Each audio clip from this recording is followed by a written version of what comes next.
वही तो रजत, वही तो। इसका एक ही मतलब है कि वायरस पाने के लिए सिर्फ एक ग्रुप नहीं, और भी एक ग्रुप है। एक वो ग्रुप जिसने रिसर्च लैब पर हमला किया था, और दूसरा ग्रुप जिसने दया पर गोलियां चलाई थी। सर इसका मतलब अब हमें सिर्फ एक नहीं, दो दो ग्रुप्स को ढूंढना है। हाँ, लेकिन सबसे पहले ये पता करना पड़ेगा कि जिस ग्रुप के पास वायरस है वो लोग कौन है।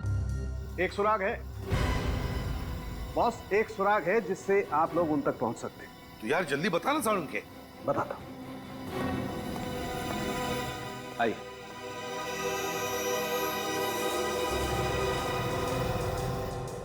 बॉस, ये उस बॉम्ब के टुकड़े हैं जिसका इस्तेमाल करके मुजरिमों ने उस वैन की धज्जियां उड़ाई थी। इस बॉम्ब में टाइमर के साथ साथ फर्टिलाइजर भी मिला है। लेकिन इसमें अनोखा क्या है सर? क्या अनोखा क्या है वो बता। अनोखा ये है बॉस कि बॉम्ब दिखने में तो बहुत छोटा सा टिफिन बॉक्स जैसा है, लेकिन है बहुत खतरनाक। इस बॉम्ब का इस्तेमाल बड़ी बड़ी फैक्ट्रीज में एक्सप्लोजन के लिए किया जाता है। और एक बात, इस बॉम्ब के कंपोनेंट बाजार में आसानी से नहीं मिलते हैं। बड़ी बड़ी फैक्ट्रीज को भी खास परमिशन लेकर के, स्पेशल ऑर्डर देकर के मंगवाना पड़ता है। तो फिर जरूर ये सारा सामान किसी फैक्ट्री से चुराया गया है। पता लगाना पड़ेगा ऐसी कितनी फैक्ट्रीज और इंडस्ट्रीज हैं जहां पर ये ऐसा सामान इस्तेमाल होता है। सर, क्या पता चला बॉम्ब के बारे में रजत? सर, ये बॉम्ब पाइपलाइन कंपनीज में इस्तेमाल किया जाता है। मैंने शहर की हर ऐसी कंपनी को इन्फॉर्म कर दिया है। जैसे ही पता चलेगा कि ये बॉम्ब कहां से गायब हुआ था, हमें खबर मिल जाएगी। सर, उस नकली नंबर प्लेट वाली गाड़ी का पता चल गया। चेसी नंबर से ढूंढ लिया कि वो गाड़ी किसकी है। किसकी है गाड़ी? सर, यूनिक टैक्सी कंपनी की है। अच्छा, यूनिक टैक्सी कंपनी। सर, वो वैन किसी ने बुक नहीं की, वो तो चोरी हो गई थी। क्या वैन चोरी हुई थी? हाँ सर, कल ही वैन चोरी हुई और कल ही मैंने पुलिस में रिपोर्ट भी लिखवा दी थी। झूठ तो नहीं बोल रहे हो? क्या सर, मैं झूठ क्यों बोलूंगा? एक तो मेरा इतना बड़ा नुकसान हो गया, ऊपर से आप मुझ पे ही शक कर रहे हैं। अच्छा, ये तुम्हारी वैन यहाँ से चोरी हुई थी? हाँ सर, यही वो जगह है जहाँ मेरी वैन खड़ी थी। यहाँ पे खड़ी थी?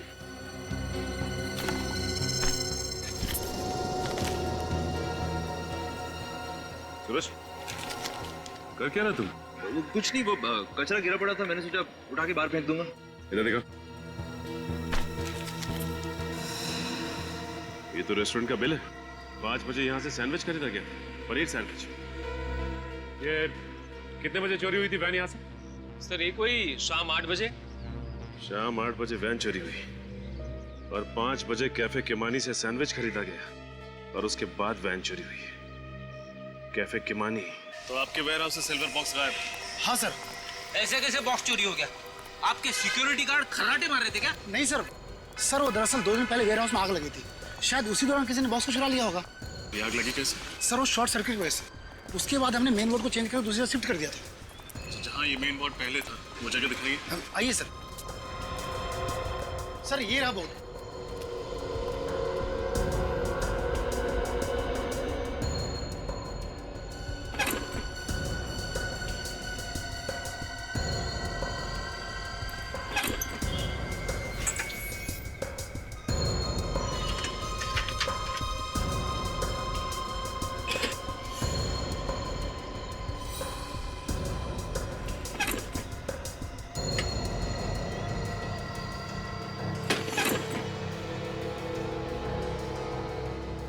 आग लगी नहीं, लगवाई गई है ताकि आग के बहाने सिल्वर बॉक्स चुराया जा सके।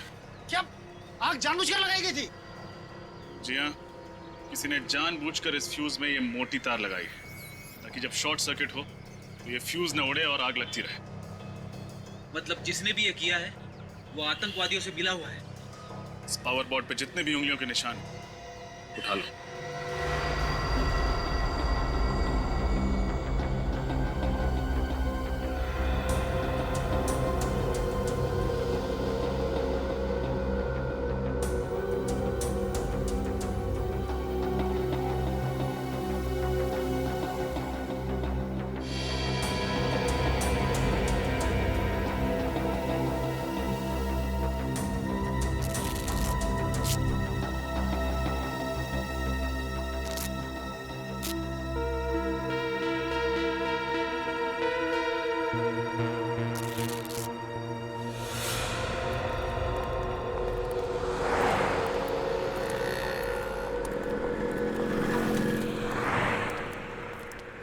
क्या लेंगे sir? Ice cream, French fries, burger, sandwich? हम सीआईडी से। सीआईडी?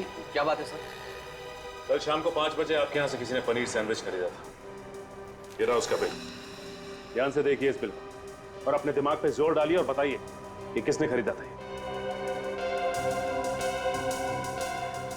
सर ऐसे तो रोज 50 लोग पनीर सैंडविच के लिए आते हैं, ऐसे कैसे याद रख सकता हूँ? तुम नहीं बता सकते, लेकिन ये सीसीटीवी फुटेज ये तो बता सकती है ना कि कौन और कब आया था। फुटेज दिखाओ जरा। जी सर।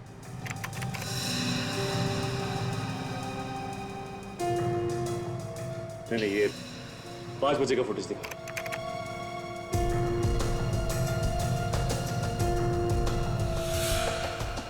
सर यही दोनों बंदे आए थे 5 बजे पनीर सैंडविच लेने।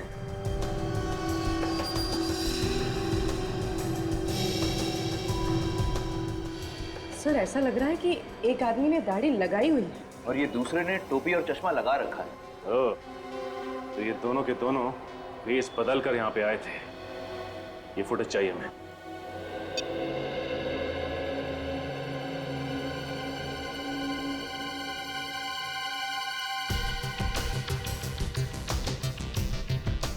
पूरी पॉज करो।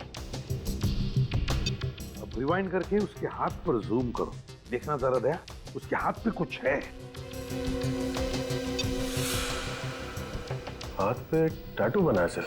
हाँ, TS। सर ये टीएस क्या हो सकता है? सर हो सकता है ये इस मुजरिम के नाम के इनिशियल्स हो। हाँ हो सकता है।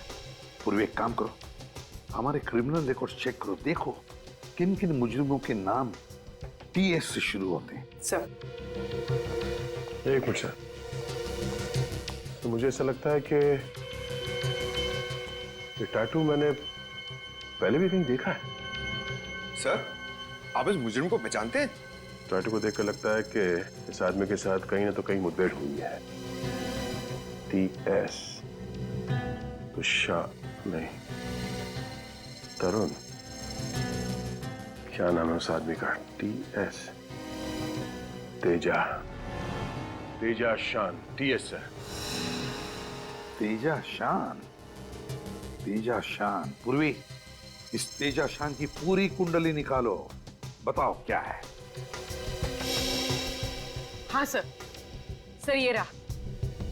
सर ये तेजा तो गाड़ियां चुराता है। अच्छा अच्छा अच्छा, अब याद आया। मार्च में जब मैं नासिक जा रहा था तब रास्ते में मैंने इसे कार चोरी करते हुए पकड़ा था सर।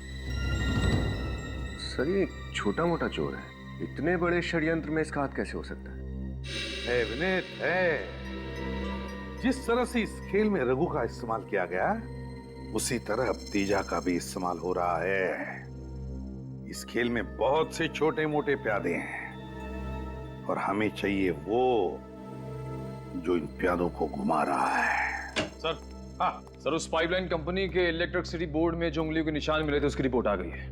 किसके उंगलियों के निशान है? सर वो किसी निमांशु नाम के आदमी की है। निमांशु? सर कहीं ये वही निमांशु तो नहीं जो किडनैपिंग, ड्रग्स और स्मगलिंग करता है? हाँ, और आतंकवादियों को एंथ्रैक्स और हथियार भी बेचता है। क्या ये वायरस उसी ने चुराया है, इस निमांशु ने। और अब जाकर के वो वायरस उन लोगों को बेचेगा जो लोग हमारे देश के खिलाफ साजिश रच रहे हैं। इससे पहले कि वो कुछ करे, पता लगाओ ये चूहा किस बिल में जाकर छुपा है।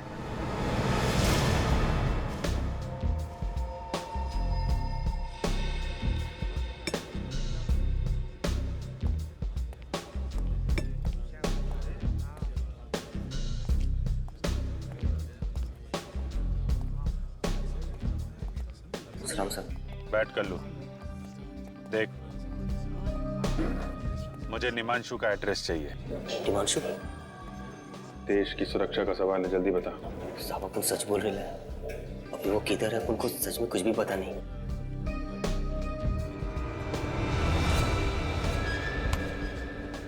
देख, हमें अच्छी तरह से मालूम है तू निमांशु के लिए काम करता था, इसलिए सब कुछ सच सच बता दे, वरना सीआईडी के हाथों एक खून हो जाएगा।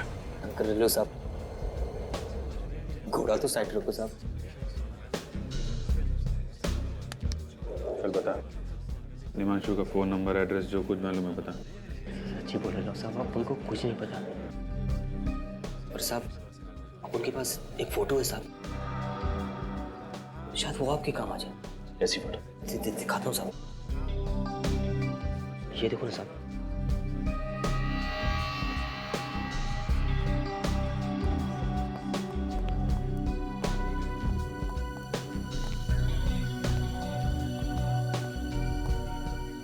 कहाँ की फोटो है ये? साहब को तो लगता है ना, शायद ये निमांशु भाई के नए अड्डे का है। वो अपना एक दोस्त है मुन्ना, उसी ने भेजे था। साहब बोल रहा था ना कि अभी इधर करोड़ों का डीलिंग होने वाला है। अभी निमांशु भाई बहुत बड़ा हाथ मारने वाला है। सर इसका मतलब उस वायरस की बिक्री इसी जगह पे होने वाली है। अरे तो अपने उस मुन्ना से पूछना कहाँ का एड्रेस है ये। साहब वो तो बाहर गाँव गया है, ना तो उसका कोई फोन नंबर है ना कोई एड्रेस। सच्ची बोल रहे हो साहब। ये बंगलो जो है समंदर के आसपास का ही लगता है। यहाँ भी एक कार भी खड़ी है, XYP 5051। पता लगाओ ये कार किसके नाम पे रजिस्टर्ड है। इस कार से ही पता चलेगा इस बंगलो के बारे में।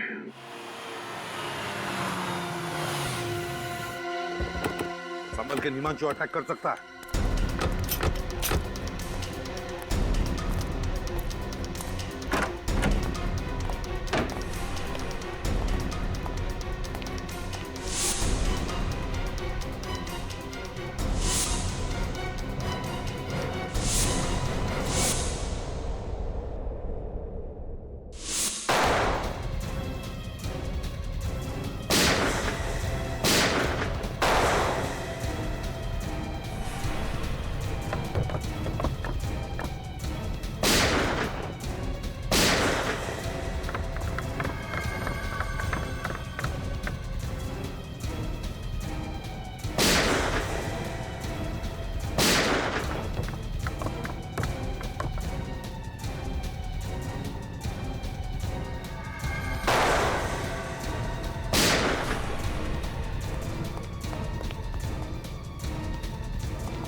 पूरा घर खाली है, लगता है बाकी लोग भाग गए। हाँ अभिजीत, जरूर है निमांशु वायरस लेकर भागा है।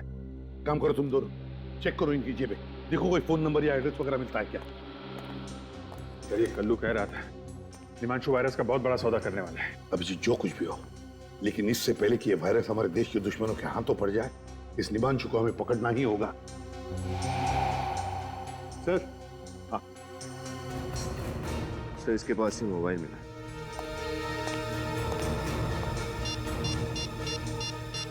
माय गॉड अभिजीत, ये देखो, इसने निमांशु को मैसेज भेजा है कि वायरस के लिए एक और खरीदार मिला है, उसे मैं खतरपुर फैक्ट्री भेज रहा हूं। एक और खरीदार? इसका मतलब ये निमांशु किसी एक गैंग को वायरस नहीं भेज रहा है सर, और भी लोग पड़े हैं इस वायरस के पीछे। ये निमांशु इस वायरस की नीलामी कर रहा होगा खतरपुर फैक्ट्री में। हाँ अभिजीत, एक काम करो अभिजीत, तुम अपने लिए एक नकली नाम, एक नकली आइडेंटिटी ले लो। मैं तुम्हें और निमांशु को एक मैसेज भेजता हूं।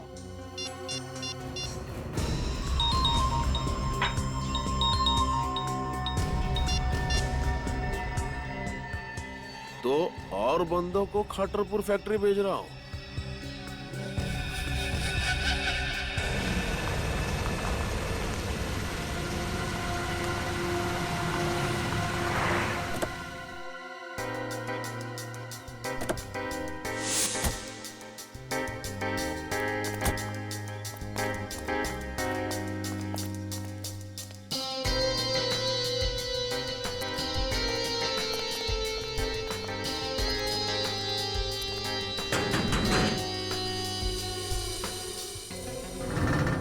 क्या हुआ?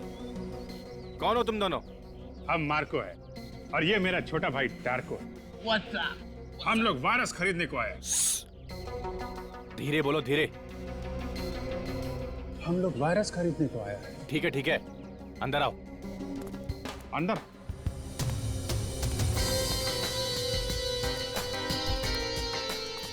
रुको, अपुन के आदमी का मैसेज दिखाओ। तुम हम पर शक करता है? जाने दो छोटे, जाने दो, जाने दो, जाने दो। मैसेज देखना है? हाँ। ये वायरस चाहिए तो खतरपुर फैक्ट्री पहुंच जाओ।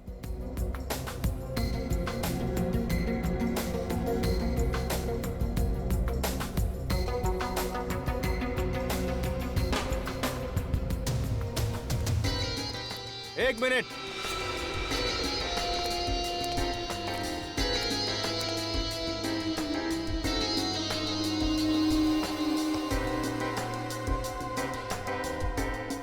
ये गन?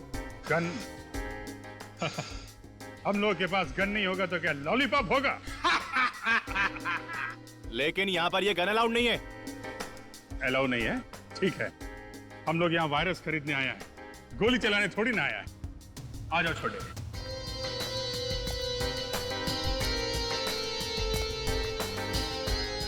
बॉस, ये मार्को और ये इनका छोटा भाई Tarko. Hello Nimanshu. Hello Marco, Tarko. पहले कभी सुना नहीं इन दोनों के बारे में। इसीलिए तो हम वो वायरस खरीदने को आए। उस वायरस से हम वो धूम मचाएगा, वो धूम मचाएगा कि इंटरपोल का पुलिस भी हमारे नाम से थर थर कांपेगा। कहां से पकड़ के लेके आए इन दो नमूनों को? कितना कीमत है तुम्हारा वायरस का? सबसे ज्यादा कीमत हम देगा। बिठाओ इन दोनों को। चलो अंदर, आ जाओ। नमूना बोला तुमको?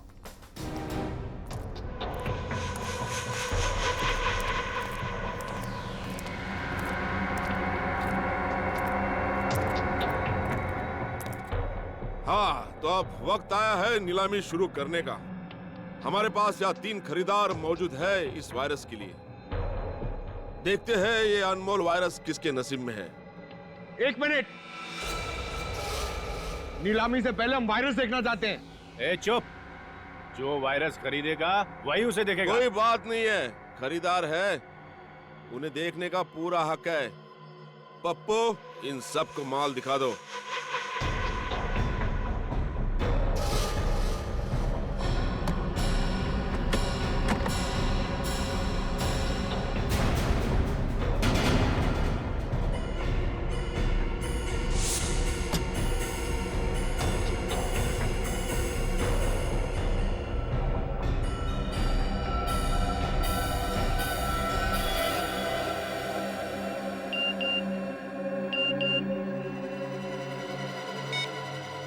वायरस यहीं पर है।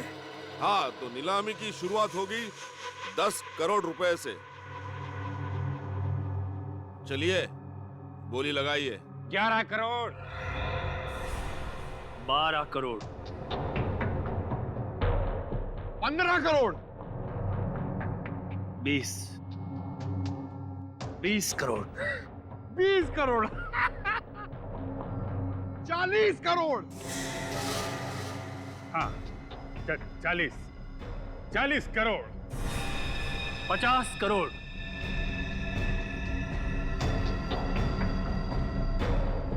60 करोड़,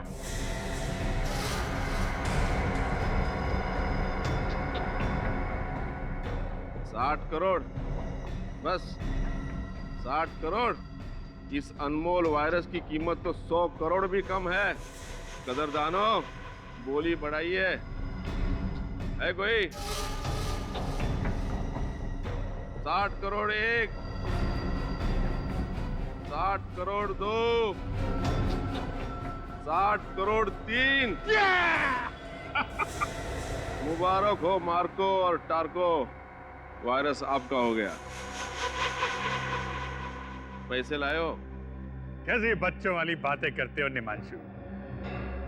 60 करोड़ रुपए कोई पॉकेट में लेके घूमेगा? ये लो, मेरे इस मोबाइल फोन में अपना अकाउंट नंबर टाइप कर दो। 2 मिनट में तुम्हारे अकाउंट में पैसे ट्रांसफर हो जाएंगे। लाइए।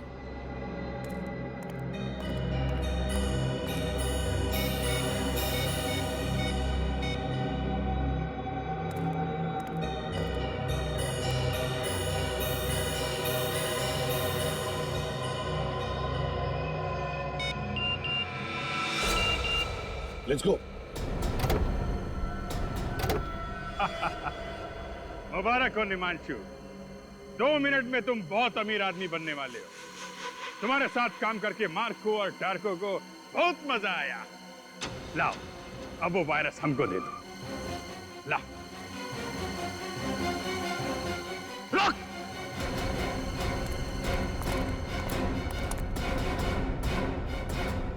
वायरस ये लोग नहीं, हम लेकर जाएंगे। गन नीचे कर। ये ठीक नहीं है, गन नीचे करो। ये चीटिंग है।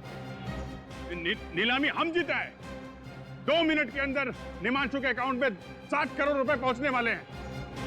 अपने आदमी को बोल गन नीचे करे, वरना सारी गोलियां तेरी खोपड़ी में डाल दूंगा। वेरी गुड, वायरस मुझे दो। पप्पू, वायरस दे दे।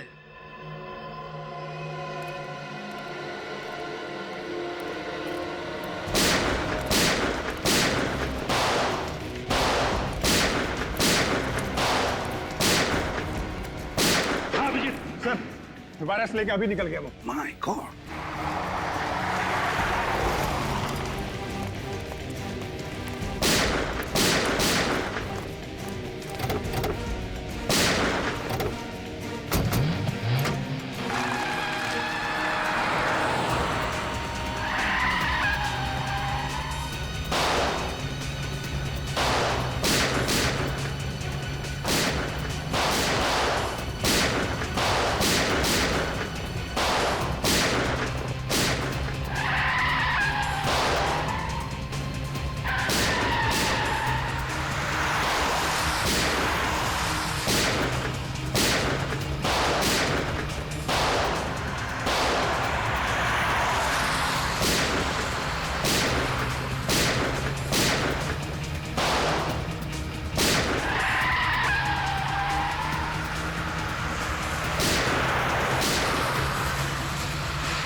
अभिजीत, इसका मुंह खुलवाते हैं, लेकिन पहले डॉक्टर के पास ले चलते हैं। चल चल चल।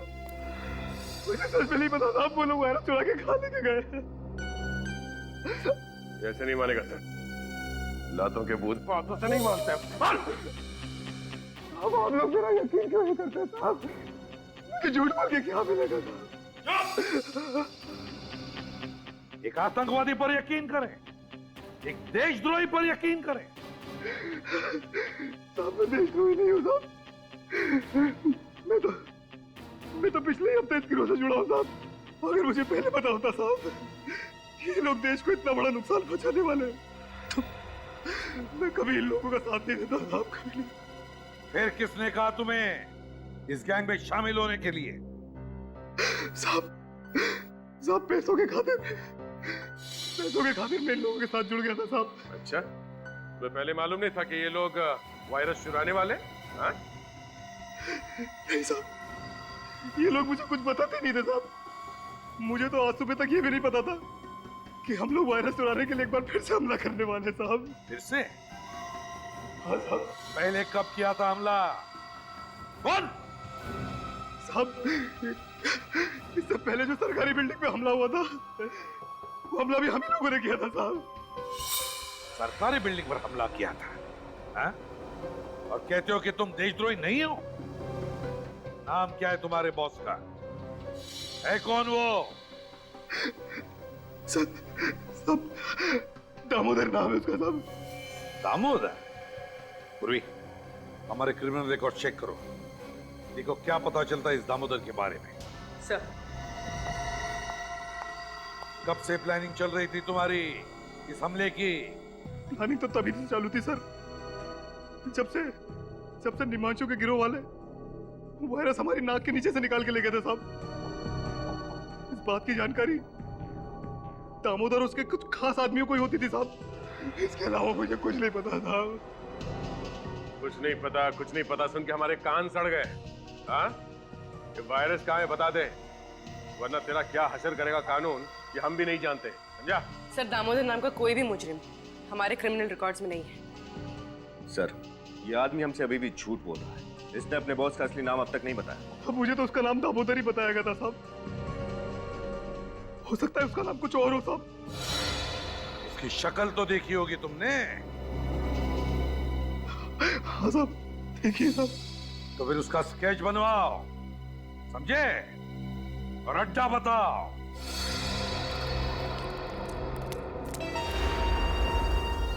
अभिषेक, पूर्वी के साथ उस तरफ जो हम लोग इस तरफ जाते हैं।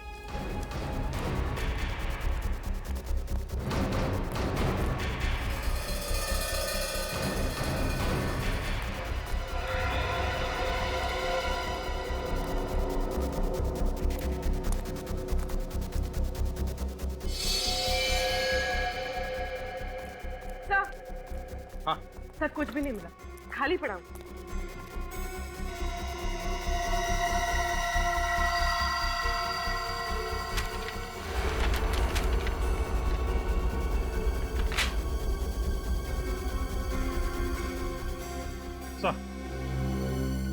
सर, ये एक बिल्डिंग का प्लान मिला है।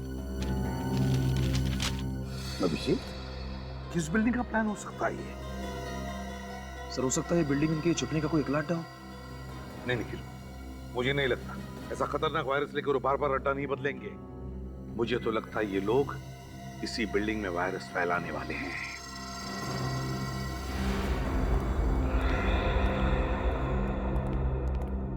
विनीत, पता चला किस बिल्डिंग का नक्शा है? नहीं सर, अभी तक नहीं। शहर की सारी कमर्शियल बिल्डिंग्स के नक्शे मैं चेक कर रहा हूँ सर। और हमारे पास वक्त बहुत कम है, कहीं ऐसा ना हो कि हम इसी नक्शे में उलझे रहे और वहां पर अटैक हो जाए वायरस का। सर, उस सत्या ने जिस दामोदर का स्केच बनवाया था वो दामोदर नहीं, उसका नाम अंशुमन है। अंशुमन? कोई पुराना पापी है क्या? नहीं सर, अंशुमन कोई मुजरिम नहीं है, बल्कि एक आर्मी ऑफिसर था। What? Army officer? Army officer? क्या याद आया, 2008 में अंशुमन नाम के एक ऑफिसर को दुश्मन देश ने पकड़ा था और उसे मार भी डाला था। तो जरूर ये वही अंशुमन है, वही अंशुमन है ये। सर, मगर ये कैसे हो सकता है? एक मरा हुआ आर्मी ऑफिसर ये काम कैसे कर सकता है सर? सर, शायद ये दामोदर अंशुमन के भेष में ये सब कर रहा है, अंशुमन का चेहरा लगाकर। नहीं निखिल, ये दामोदर तो लोगों के सामने आने के लिए तैयार ही नहीं, किसी ने भी उसे देखा नहीं, तो फिर वो अंशुमन के भेष में क्यों आएगा? नहीं, ये अंशुमन मरा नहीं, अंशुमन जिंदा है, अभी भी अंशुमन जिंदा है। सर, अगर ये अंशुमन जिंदा है तो अपने परिवार वालों से जरूर मिलता होगा। पूर्वी, इसकी फैमिली का रिकॉर्ड चेक करो। सर, एक आर्मी ऑफिसर क्यों अपने देश के साथ गद्दारी करे? क्योंकि शायद उसके दिल में आज भी इस बात का गुस्सा है कि जब दुश्मन देश ने उसे पकड़ा तो हमारा देश और देशवासियों ने उसे बचाने के लिए कुछ नहीं किया। पर सर, ये बात तो सच नहीं है, सरकार तो पूरी कोशिश करती है उन्हें बचाने के लिए। हाँ पूर्वी, ये बात तो हमें भी पता है, लेकिन शायद उसे लगा होगा कि हमारे देश ने उसे बचाने की पूरी कोशिश नहीं की और इसलिए वो बागी बन गया। सर, हाँ, तो ये नक्शा होटल फ्री एशिया के नक्शे से मैच हो गया सर।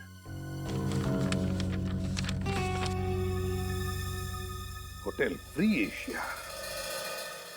मेरे पापा ने अपने एक एक सांस नौछावर कर दिए देशभक्ति के नाम पे, शहीद हो गए इस देश पे, और अब सीआईडी वाले उन्हें देशद्रोही कह रहे हैं, उन्हें मुजरिम कह रहे हैं।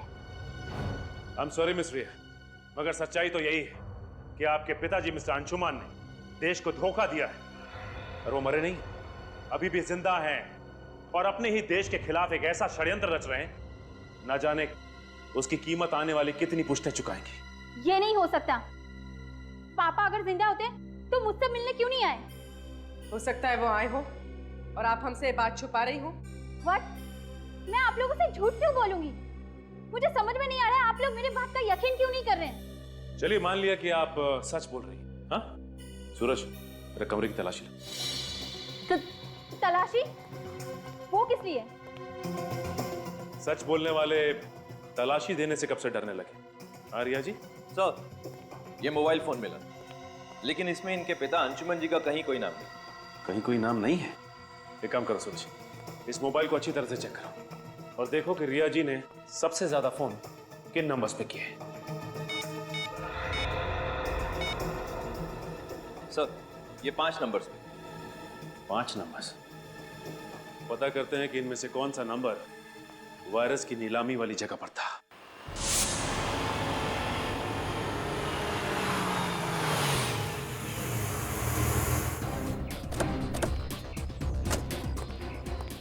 सर, अंशुमन का मोबाइल इस तरफ दिखा रहा है। चलो चलिए चलो। अरे सर, आप लोग अंदर नहीं जा सकते सर। हेलो सर, कहिए मैं आपकी क्या सहायता कर सकता हूँ? यार सहायता तब करोगे जब फोन उठाओगे। कब से फोन कर रहे हैं, उठा क्यों नहीं रहे आप लोग? सॉरी सर, वो क्या आज आर्मी वालों की कॉन्फ्रेंस है, सभी लोग उसी की भागदौड़ में लगे हुए, शायद इसीलिए किसी का फोन की घंटी पर ध्यान नहीं गया। ये कॉन्फ्रेंस होनी नहीं चाहिए। सर बट क्यों? हम लोग सीआईडी से कॉन्फ्रेंस रोको जल्दी। सर सॉरी सर, लेकिन कॉन्फ्रेंस तो शुरू हो चुकी है, 11 बजे का वक्त था सर। माय गॉड, ये आदमी आया कॉन्फ्रेंस के लिए? पता नहीं सर, इतने सारे लोग किसका चेहरा याद रखूं, पर बात क्या है सर? बात बहुत सीरियस है। एक काम करो, तुम्हारा होटल अच्छी तरह से सील करो, कोई अंदर बाहर नहीं आना चाहिए। सीसीटीवी का लाइव कवरेज हमें देखना है अभी। सर इस तरह। अभिजीत, या एक्सक्यूज मी, श्रेया का जरा जाइए प्लीज जल्दी।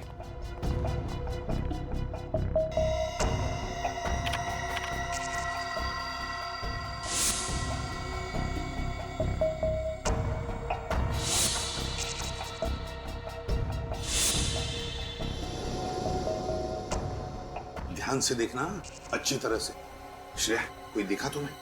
नहीं सर, ना ही अंशुमन दिखा और ना ही उसके गैंग का कोई आदमी। यहाँ पे तो मॉनिटर्स लगे हुए, इसका मतलब होटल में जो कुछ भी हो रहा है अंशुमन को सब कुछ पता है। सर हो सकता है वो लोग कॉन्फ्रेंस हॉल के अंदर ही हो जहाँ वो फंक्शन चल रहा है। नहीं, कॉन्फ्रेंस हॉल के बाहर मिलिट्री वालों की बहुत टाइट सिक्योरिटी है, वहां से अंदर घुसने की गलती नहीं करेंगे ये लोग।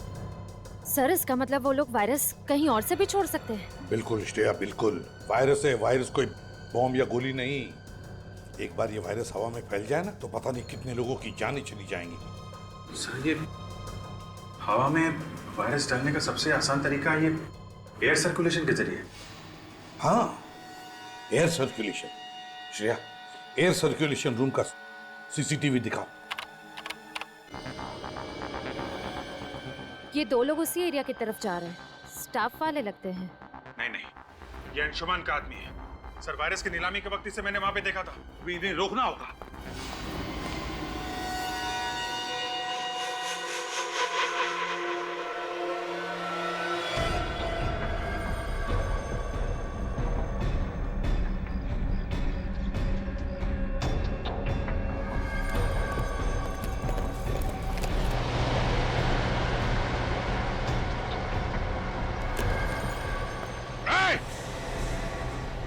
रुक जाओ वरना गोली मार दूंगा।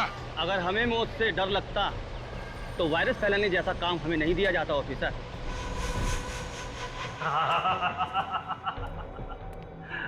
वाकई अंशुमन को सब खबर है, कहाँ क्या हो रहा है लल्लू राम, बड़ी देर से समझ में आया। शायद तुम्हें इस बात की खबर नहीं है कि सीआईडी तुम्हारे ड्रामे पर पर्दा डाल चुकी है। मासूम लोगों की जानें लेना बहादुरी नहीं, कायरता है। इस देश और देशवासियों को तबाह करना, बस यही हमारा मकसद है। जब तक सीआईडी है तब तक तुम जैसे लोग हमारे देश और देशवासियों का कुछ नहीं कर सकते।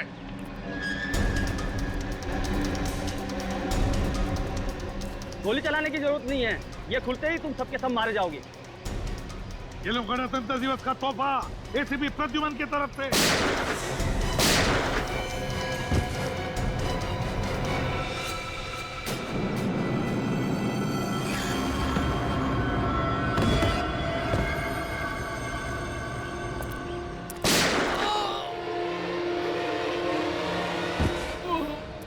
Fantastic, great Abhijit.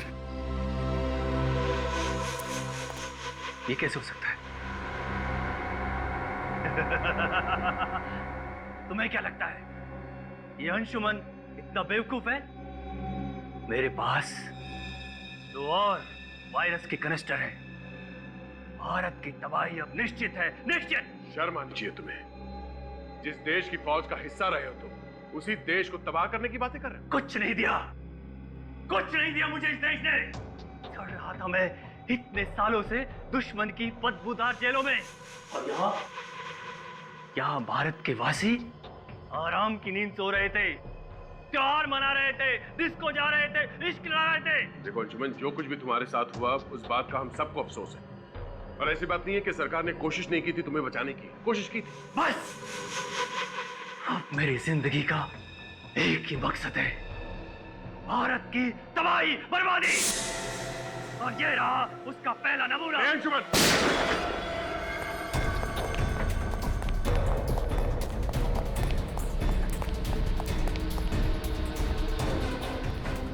इसे देखो अभिजीत, यह अंशुमन बहादुर सिपाही आज पीठ दिखाकर भाग रहा है। आगे मत बढ़ना, मैं कहता हूं आगे मत बढ़ना, वरना मैं खुद को गोली मारूंगा। आगे मत बढ़ना। इतनी आसान मौत नहीं मिलेगी तुझे अंशुमन। तूने जो किया है उसका अंजाम तो झेलना ही पड़ेगा।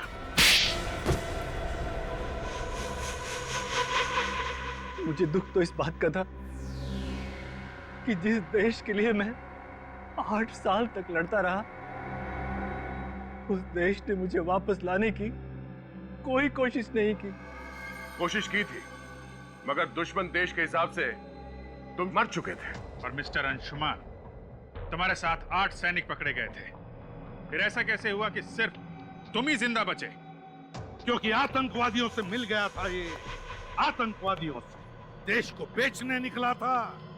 अगर देश का रक्षक ही भक्षक बनेगा तो दुश्मनों की क्या जरूरत है? लेकिन जब तक हम हैं, जब तक ये सीआईडी है, ऐसा नहीं होगा, कभी नहीं होगा। जय हिंद, जय हिंद। दूरी पे सर, तैयार सर की गाड़ी इसी रास्ते पर करीब 100 मीटर दूर है। 100 मीटर? मगर फोन क्यों नहीं उठा रहा है वो?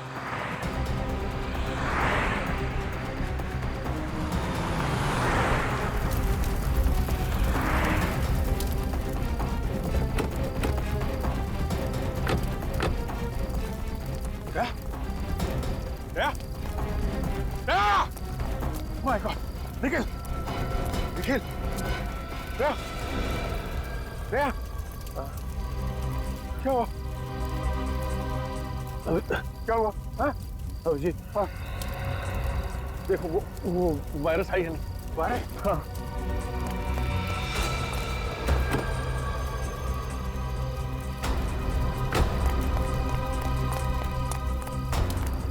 सर वायरस नहीं है। क्या? वायरस नहीं? वायरस नहीं है? सर, दया, दया!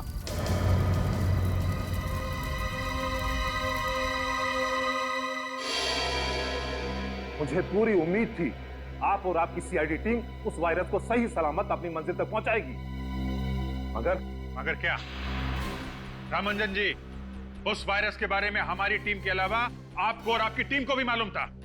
क्या मतलब? मतलब ये कि आपकी टीम में से कोई गद्दार है जिसने उन लोगों को खबर कर दी हमारे खुफिया प्लान के बारे में।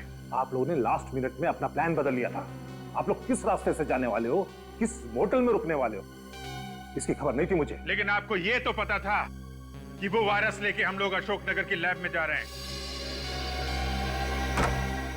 सर, इस रघु से बहुत पूछा, लेकिन इसकी सुई एक ही जगह पर आकर अटक गई। इसने ये सारा काम सिर्फ पैसों के लिए किया, लेकिन वो पैसे दिए किसने ये इसे नहीं पता।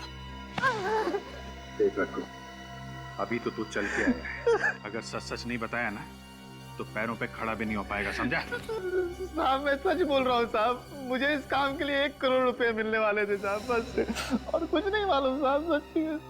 1 करोड़? कौन है ये जो तुम्हें 1 करोड़ देने वाला था? साहब मैंने बस आवाज सुनी थी साहब, मुझे कॉल आया था साहब प्राइवेट नंबर से। उन्होंने मेरे घर के पीछे गोदाउन पे 5 लाख रुपए एडवांस भी डाले थे साहब। अब और कुछ नहीं मालूम साहब, सच बोल रहा हूँ साहब। ये जो भी कोई है ना जो तुम्हें 1 करोड़ रुपए देने वाला है, वो हमारे हाथों नहीं बचेगा, नहीं बचेगा वो हमारे हाथों।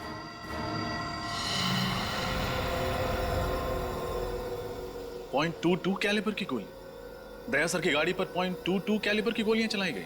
हाँ रजत, और इन गोलियों के नीचे रिम भी है, ये देखिए। रिसर्च लैब पर जो गोलियां चली थी उनके नीचे रिम नहीं था और ना वो .22 कैलिबर की थी, वो थी .45 कैलिबर की गोलियां। और सर इस हमले में ना तो ऑटोमेटिक गन्स का इस्तेमाल किया गया था और ना ही ज्यादा कैलिबर की गोलियों का।